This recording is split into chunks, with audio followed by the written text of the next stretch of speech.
Johnny Carson spent 3 decades as America's late-night security blanket. Smooth, polite, unshakable, and always in command of his stage. Guests knew the unwritten code. Keep it light, keep it funny, promote your latest project, and never wander into territory that might make the audience squirm. Yet every so often, someone walked through the curtain determined to ignore that code entirely. These weren't attention seekers or shock artists.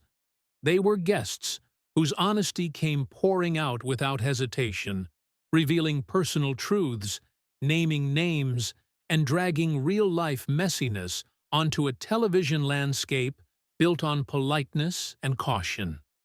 A former NBC insider once said, "Johnny didn't lure confessions out of people. His job was stopping them before the censors panicked." And he wasn't wrong. When the emotional floodgates opened, Carson often found himself fighting to keep the show from flying off the rails. Here are 6 unforgettable nights when The Tonight Show shifted from light entertainment to raw, unpredictable truth-telling. Moments when candid guests pushed Carson, his crew, and his audience far beyond the safety of late-night routine. 1. Joan Rivers. The Hollywood Whistleblower. Joan Rivers didn't just gossip. She detonated secrets. She named cheating stars, described backstage scandals, and joked openly about plastic surgery long before celebrities admitted such things. Her sharp tongue made Carson freeze mid-smile as she delivered punchlines that doubled as brutally honest revelations. 2. Stand for 522. Oliver Reed, the beautiful disaster. Oliver Reed entered Carson's studio like a storm nobody could control. Often drinking before the show, he flirted recklessly, teased guests, and rambled about wild London nights. His unpredictable presence terrified producers and fascinated audiences, proving that genuine chaos could erupt even in the most controlled TV environment. 3. Shelley Winters, the unashamed storyteller. Shelley Winters treated Carson's couch as her personal diary.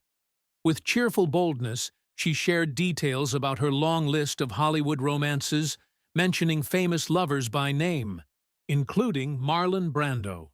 She spoke without shame or hesitation, leaving censors scrambling and Carson blinking in disbelief. 4. Red Fox, The Voice. TV tried to avoid. Red Fox brought a kind of honesty that mainstream television rarely allowed. He talked about race, sexuality, and everyday hypocrisy with a directness that startled audiences. His humor came wrapped in truth, refusing to soften reality for white, middle America comfort, and Carson couldn't hide his nervous glances. 5. Zsa Gabor, the Elegant Rebel. Zsa Gabor blended glamour with audacity, openly celebrating her 9 husbands and many lovers. She flirted boldly with Carson, joked about marriage like it was a hobby, and delivered her stories with a European frankness that American television wasn't used to hearing from a woman on national TV. 6. Richard Pryor, the emotional truth-bearer. Richard Pryor didn't dabble in honesty. He lived in it. He talked openly about addiction, near-death experiences, and the darkest moments of his life, including his 1980 freebasing accident. His candid storytelling left audiences torn between laughter and shock as Carson tried desperately to steer the ship.